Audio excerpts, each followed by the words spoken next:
रासा international school की तरफ से आप सभी का इस वीडियो में स्वागत है।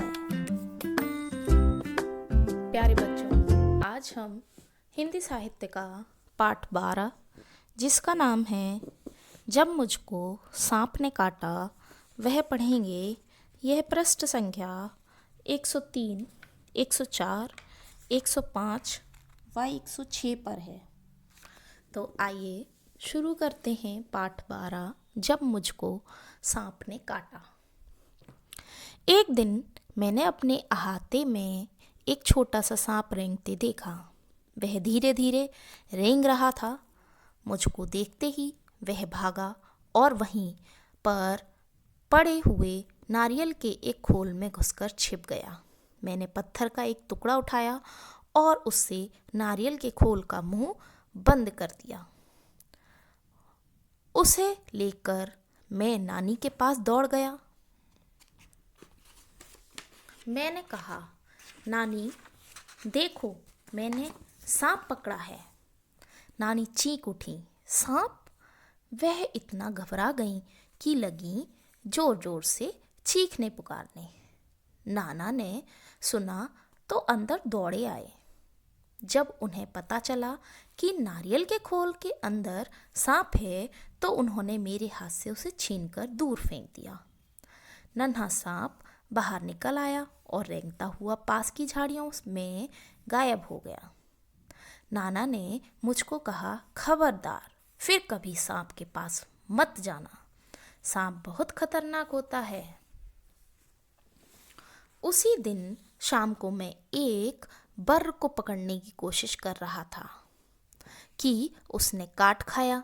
बड़ी जोर से दर्द उठा। मुझे दर्द से कराहते देखकर नानी ने सोचा कि मुझे सांप ने काट लिया है। मैंने दौड़कर नानी को उंगली दिखाई। उन्होंने जल्दी से नाना को पुकारा। नाना तुरंत दौड़े आए और मेरी उंगली को देखा। जहाँ बर्र ने काटा था वहाँ नीला निशान पड़ गया था। वह चट मुझे गोद में उठाकर बाहर भागे। बाघ और धान के खेतों को पार करते भागते भागते वह अपने घर से दूर एक छोटी सी झोपड़ी के सामने जाकर रुके। वहां पहुंचते ही उन्होंने आवाज लगाई। एक बूढ़ा आदमी बाहर निकला। वह सांप के काटने का मंत्र जानता था। नाना ने उससे कहा, इस बच्चे को सांप ने काट लिया है, इसकी झाड़ फूंक कर दो। बूढ़ा मुझे झोपड़ी में ले गया। उसने मेरी उंगली देखी और बोला, चुपचाप बैठो, हिलना डुलना मत। फिर पीतल के बर्तन में पानी लाया और मेरे सामने बैठकर मंत्र पढ़ने लगा।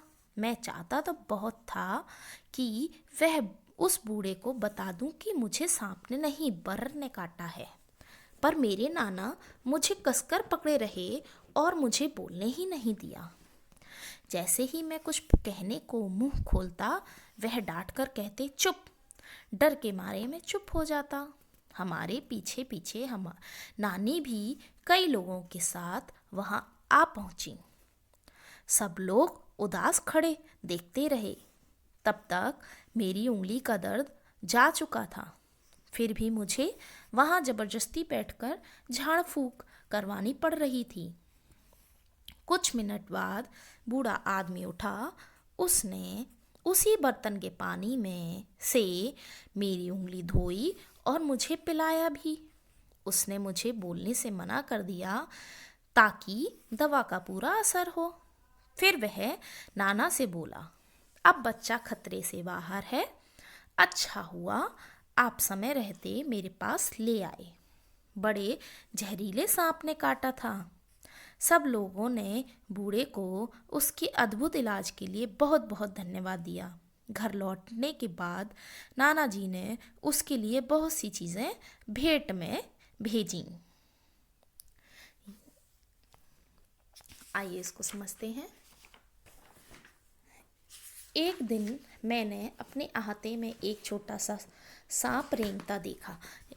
एक बच्चा बता रहा है कि उसने क्या देखा। एक दिन उसने एक सांप रेंगता हुआ देखा। वह धीरे धीरे रेंग रहा था। वह जो सांप था वह धीरे धीरे रेंग रहा था। सांप जो ज़मीन पे चलते हैं उसको रेंगना बोलते हैं। मुझको देखते ही वह भागा और वहीं पर पड़े हुए नारियल के एक खोल में घुसकर छिप गया। जैसे ही सांप ने उस बालक को देखा और वह भागते रेंगते हुए नारियल का एक खोल है जिसमें नारियल होता है, गिरी जिसे बोलते हैं, उसमें वह उसका खोल जो होता है उसमें जाकर वह छिप गया।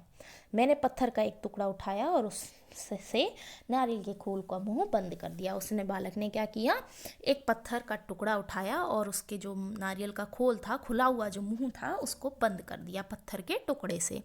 उसे लेकर मैं नानी के पास दौड़ गया और वह उससे उठाकर कहाँ गया, अपनी नानी के पास भागता हुआ गया। मैंने कहा, नानी देखो मैंने सांप पकड़ा है। फिर वह बोलता है कि देखो नानी मैंने सांप पकड़ा है। नानी चीख उठी, सांप। नानी चिल्लाने लगी, सांप। वह इतना घबरा गई कि लगी जोर जोर से चीखने पुकारने। वह बहुत डर गई और बहुत तेज तेज जोर जोर से चीखने लगी, पुकारने लगी। नाना ने सुना तो अंदर दौड़े आए। नाना जी ने जब यह बात सुनी, उसके नाना ने जब ये बात सुनी तो वह भी भागते हुए आए।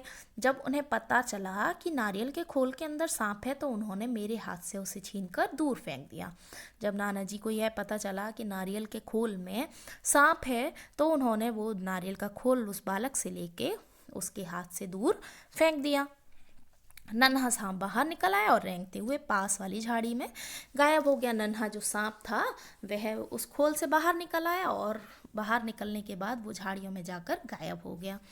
नाना ने मुझको कहा, खबरदार फिर कभी सांप के पास मत जाना, सांप बहुत खतरनाक होता है। नाना जी ने फिर क्या कहा कि खबरदार कि कभी तुमने ऐसा किया, सांप के पास कभी मत जाना, सांप बहुत खतरनाक होता है। उसी दिन शाम को मैं बर्र को पकड़ने की कोशिश कर रहा था। उस दिन क्या हुआ, उसी दिन शाम को उसने, बर्र होती है मधुमक्खी, उसको पकड़ने की वह कोशिश कर रहा था। उसे काट और जो पकड़ रहा था वह बर्र को, मधुमक्खी को जब पकड़ रहा था तो उस मधुमक्खी ने उसको काट लिया। बड़ी जोर से दर्द उठा, उसको बहुत दर्द हुआ। मुझे दर्द में कराहते देख नानी ने सोचा कि मुझे सांप ने काट लिया। जब उसे दर्द हो रहा था, वह परेशान था दर्द से, तो नानी ने यह सोचा कि उसको सांप ने काट लिया है।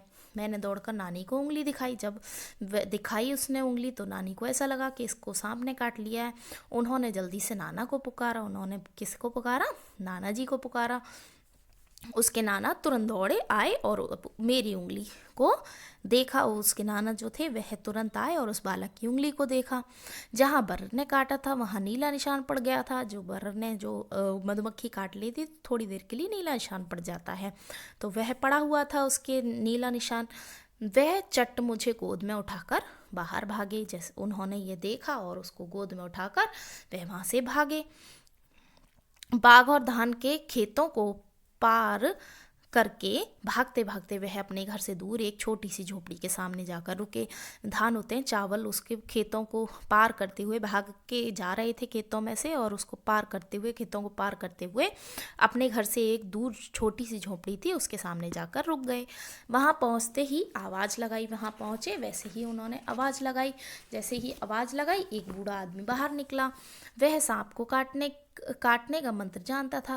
वह क्या करता था, वह जो सांप काट लेता है उसको, सांप को काटे हुए को सही करने का मंत्र जानता था। नाना ने उनसे कहा, इस बच्चे को सांप ने काट लिया है, इसकी झाड़ फूंक कर दो। उस नाना जी ने बताया कि इस बच्चे को सांप ने काट लिया है, अब इसकी झाड़ फूंक कर दो, उसका उतार दो, जहर उतार दो। बूढ़ा मुझे झोपड़ी में ले गया। बूढ़ा जो था वह बालक को झोपड़ी में ले गया। झोपड़ी होती है झाड़ फूंक की बनी हुई, झाड़ फूंक से बनती है, वह होती है जो पुराने गांव में लोग उसे बनाकर अपना बसेरा करते हैं, वहाँ पर रहते हैं, वह होता है झोपड़ी। वहाँ झोपड़ी में ले गया। उसने मेरी उंगली देखी और बोला, उस बालक की उंगली देखी उस बूढ़े बाबा ने और बोला कि चुप हो जाओ, चुपचाप बैठ जाओ, हिलना डुलना मत। वह मना करता है कि तुम हिलना डुलना मत। फिर पीतल के बर्तन में पानी लाया और मेरे सामने बैठकर मंत्र पढ़ने लगा। फिर उसने क्या किया, एक पीतल का बर्तन था उसमें पानी लेके आया और उसमें सामने बैठकर मंत्र पढ़ने लगा। मैं चाहता तो उसे बता देता कि मुझे सांप ने नहीं बर्र ने काटा है। वह बालक ये सोच रहा था कि मैं उस बूढ़े व्यक्ति को बता दूं कि मुझे सांप ने नहीं बर्र ने काटा है। पर उसके जो नाना जी थे वह उसे कसकर पकड़े हुए थे और जैसे ही वह बोलना चाहता था वैसे ही उसका मुंह बंद कर देते थे और उसको डांट देते थे और कहते थे चुप हो जाओ। डर के मारे वह चुप हो जाता था। लेकिन हमारे पीठ पीछे पीछे पीछे नानी भी और कई लोगों के साथ वहाँ आ गई। जैसे ही वो भाग गया तो पीछे पीछे नानी और कई लोग भी गांव के वहाँ आ गए थे। सब लोग उदास खड़े देखते रहे। सभी लोग उदास थे, परेशान थे। वह देखते रहे कि अब क्या होगा। तब तक मेरी उंगली का दर्द जा चुका था। यह सब हो रहा था, इस दौरान उसकी उंगली का दर्द ख़त्म हो चुका था। फिर भी मुझे वहाँ ज़बरदस्ती बैठकर झाड़ फूँक करवानी पड़ रही थी। उसका दर्द तो बंद हो चुका था, बट वह बालक ज़बरदस्ती बैठकर झाड़ फूँक करवा रहा था। कुछ मिनट बाद बूढ़ा आदमी उठा। उसने उसी बर्तन के पानी से मेरी उंगली धोई और मुझे पिला दिया। उसने क्या किया, व्यक्ति उठा, बूढ़ा व्यक्ति, थोड़ी देर बाद, और उसके बाद उस बर्तन में उसकी उंगली धोई और उस पानी को भी उसको पिला दिया बालक को। उसने मुझे बोलने को मना कर दिया था ताकि दवा का पूरा असर हो। उसने मना कर दिया था कि बोलना नहीं, जिससे कि दवा का असर हो सके। फिर वह नाना से बोला, अब बच्चा खतरे से बाहर है। अच्छा हुआ आप समय रहते मेरे पास ले आए, बड़े जहरीले सांप ने काटा था। तो वह बूढ़ा व्यक्ति क्या बोलता है कि अच्छा हुआ आप मेरे पास इसे समय रहते हुए ले आए और इसे बहुत जहरीले सांप ने काटा था। सब लोगों ने बूढ़े को उससे अद्भुत इलाज के लिए बहुत बहुत धन्यवाद दिया। घर लौटने के बाद नाना ने उसके लिए बहुत सी चीज़ें भेंट में भेजी। तो सब लोगों ने बूढ़े जो व्यक्ति था उसको धन्यवाद किया कि इसने बहुत अच्छा इलाज किया। घर लौटने के बाद जो नाना जी थे उन्होंने बहुत सी चीज़ें उसको भेंट में, दान में दी, पुरस्कार में दी। तो आज हमने क्या पढ़ा? आज हमने पाठ 12 जब मुझको सांप ने काटा वह पढ़ा। तो अब हम नेक्स्ट वीडियो में नेक्स्ट टॉपिक कवर करेंगे। तब तक आप इसका अभ्यास कीजिए। धन्यवाद।